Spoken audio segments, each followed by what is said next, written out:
So the input slicer is now generally available in February 2026 update. It was earlier known as text slicer, which has been renamed to input slicer. So let me show you how it works. If I add this in the visualization pane and add a segment column in this, so by default, if I click on this arrow, it shows contains any. And here, if I type anything, for example, C, and if I click on enter, it shows channel partners. So when it is selected as contains any, so if you type any letter or words, it will search for that letter or word that is present anywhere in that column, and it will filter out those values. So now, as you can see, it is not allowing us to add multiple values here. So for that, you can go to the format pane inside slicer settings, and here we have the option to accept multiple values. You can turn this on. Now you can add multiple values. For example, if I add S, so wherever this S is present, it will show those values. So we have other options like contains all. So the difference between contains any and contains all is contains any acts like OR operation. When you enter multiple values, it will work like OR operation. For example, when I type C and I type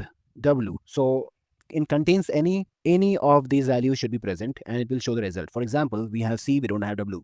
For C, it is showing the channel partners.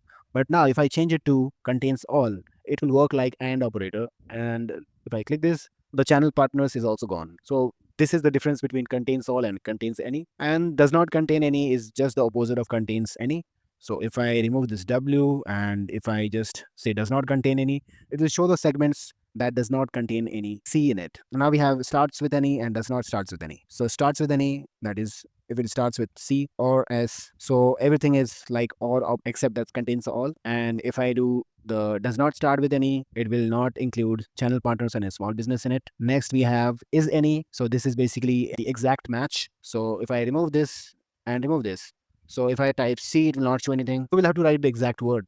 For example, enterprise, and it shows enterprise. If I just write enter, it won't show anything. Similarly, is not any, so we can write enterprise here and it will not show the enterprise. Now, if you want to show the text as well, for example, you have selected is not any and you want to show that word here. For that, you can go to the format pane and go to the filter operator. Here you can turn on the text and here it will show the filter operator that you have applied, that is not any. If we don't provide any columns, like if I remove this segment, it can act like user input, which we can type and provide, which can be sent to the Fabric user data function, which can enable the write backs and commenting features. So you can explore this input slicer. You'll find different formatting options. So play with it and let me know if you found this useful or not. If you need my help and want to connect one-on-one with me, you can book a call on TopMate. And if you want to buy Power BI reports along with the dataset and BRD document, you can check out the products I have here. I have provided the links in the description. See you there. These are the books that I highly recommend buying that can take your Power BI skills to the next level. These 3 books can cover almost all the aspects of Power BI, from DAX to Power Query to the overall Power BI dashboarding. You can find the link of these books in the description.